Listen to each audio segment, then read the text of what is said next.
Selamat pagi Yahoo. Berdasarkan program apresiasi guru dan tenaga kependidikan SMK Negeri 2 Ida Negara, maka saya mendaftarkan diri sebagai peserta guru berprestasi dalam memeriahkan Hari Guru tahun 2023. Perkenalkan, nama saya Evander Zai SPDK, Sarjana Pendidikan Agama Kristen.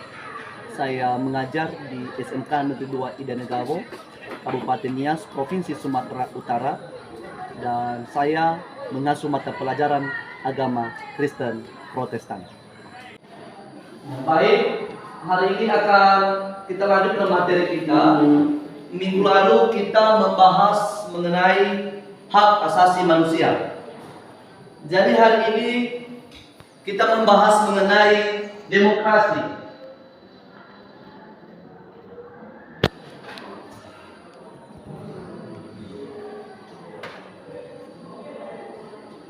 Bisa dibaca?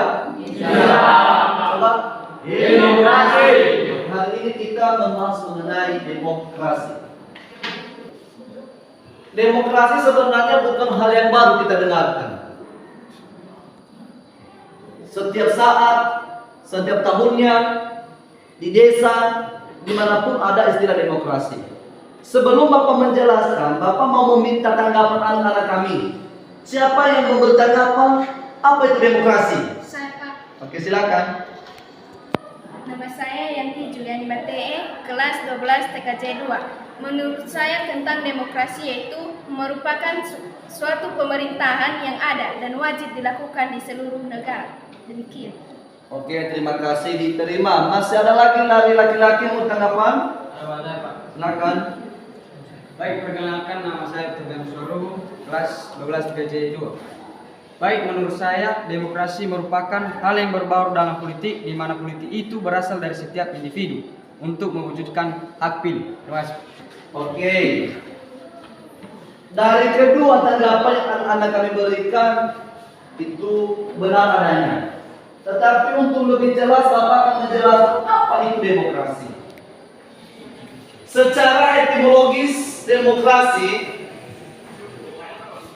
berasal dari bahasa Yunani, yaitu demos yang artinya rakyat, dan kratein atau kratos yang artinya adalah kedaulatan. Tadi Bapak sudah jelaskan bahwa demokrasi ini ada di mana-mana. Kutipnya bahwa yang Anda harus ingat, kalau berbicara demokrasi itu sudah otomatis dia berbicara mengenai politik. Ketika berbicara demokrasi berbicara mengenai hak dan asasi manusia. Artinya di dalam berdemokrasi hak itu pasti ada. Contoh, berbau politik, pemilihan kepala daerah atau pemilihan kepala desa atau pemilihan kepala negara. Tentunya di situ kita memiliki hak untuk memilih, menentukan siapa yang dapat kita pilih untuk menjadi pimpinan kita. Jadi itulah istilah demokrasi. Sebelum Bapak akan lanjut, nanti Bapak akan memberi tugas, dan tugas ini adalah tugas kelompok yang akan dikerjakan oleh anak-anak kami di kelas berikutnya. Bapak dua kelompok saja, mulai dari Yanti sampai Syukur, itu adalah kelompok satu. Nanti dari Boy sampai dengan Otorius itu kelompok 2. Jadi sekarang belum Bapak akan membagi kelompok ini, silakan membentuk kelompoknya karena kita akan memilih siapa ketua kelompok. Silakan.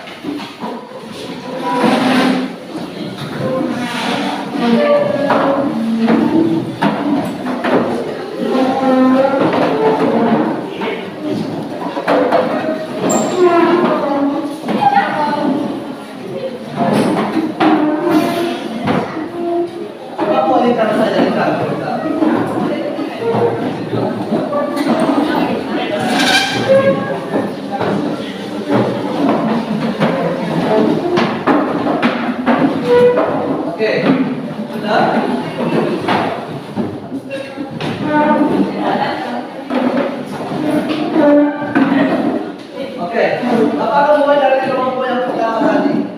Jadi sebelum Bapak akan memberi materi, tentunya ini kelompok satu harus memilih siapa juru bicara atau disebut dengan ketua kelompok.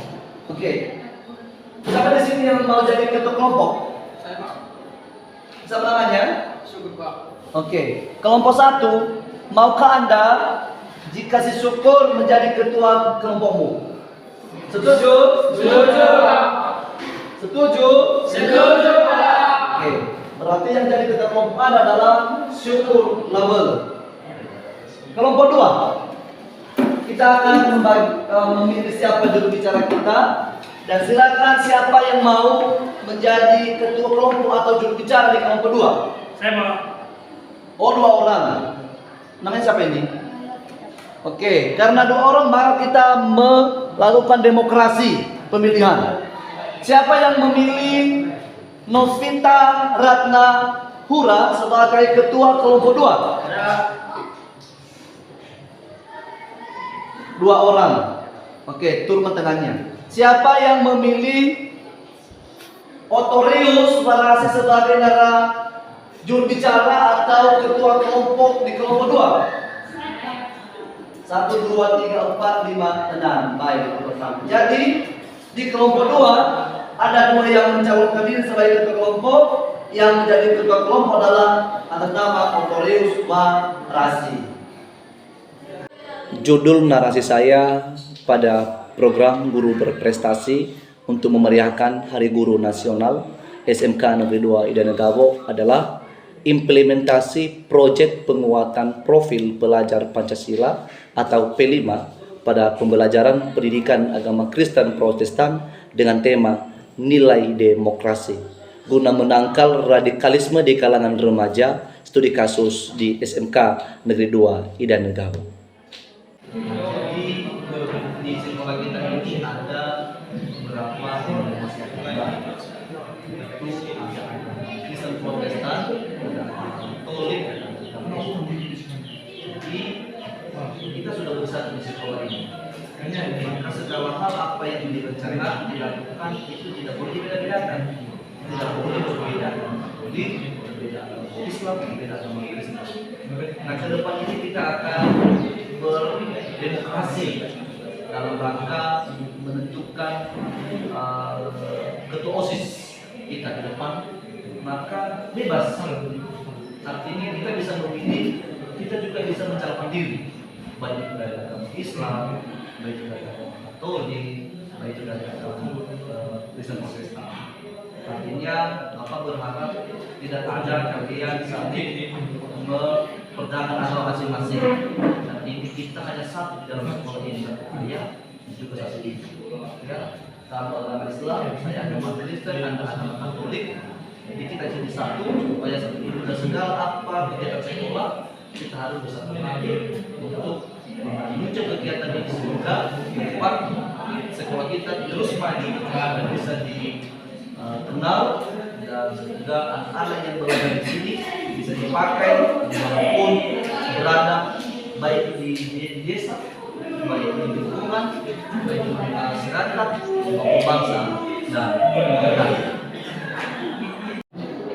Sekolah merupakan tempat menuntut ilmu. Di dalam sekolah ada berbagai program yang melibatkan peserta didik, di mana peserta didik berasal dari beberapa denominasi agama, yakni agama Kristen Protestan, agama Katolik, dan agama Islam. Berdasarkan realita tersebut, saya membuat dan menjelaskan sebuah narasi dengan judul Implementasi Proyek Penguatan Profil Pelajar Pancasila atau P5 pada pelajaran agama Kristen Protestan dengan tema nilai demokrasi guna menangkal radikalisme di kalangan remaja, studi kasus di SMK Negeri 2 Ida Negaro. Secara epistemologis, demokrasi terdiri dari dua kata yang berasal dari bahasa Yunani, yaitu demos yang berarti rakyat atau penduduk suatu tempat, dan kratein atau kratos yang berarti kekuasaan atau kedaulatan. Demokrasi adalah sistem pemerintahan di mana kekuasaan dipegang oleh rakyat dan dijalankan oleh mereka secara langsung atau tidak langsung melalui pemilihan bebas. Indonesia adalah dunia demokrasi. masalah radikalisme yang semakin marak terjadi di masyarakat Indonesia, khususnya di kalangan remaja, perlu menjadi perhatian serius bagi pemerintah. Radikalisme dapat diartikan sebagai sikap yang ekstrem atau fanatik dalam memperjuangkan suatu ideologi atau kepercayaan tertentu yang seringkali berujung pada tindakan kekerasan dan konflik. Siswa-siswi SMK Negeri 2 Ida Negawo berasal dari beberapa denominasi agama dan telah diterapkan melalui kegiatan OSIS dan pramuka dan pemilihan ketua kelompok dalam proses pembelajarannya. Berdasarkan hasil penelitian bahwa implementasi proyek penguatan profil pelajar Pancasila P5 dengan tema nilai demokrasi dapat memberikan kesadaran penuh kepada peserta didik bahwa mereka memiliki hak untuk berdemokrasi atau menggunakan hak pilih dalam pemilihan. Hal ini ditunjukkan dengan berpartisipasi peserta didik memberikan hak suara walaupun mereka kategori pemula. Melalui kegiatan tersebut, peserta didik secara langsung terlibat dan mengetahui bagaimana suara demokrasi diaplikasikan secara kontekstual sehingga jiwa Pancasila yang kuat tertanam pada peserta didik.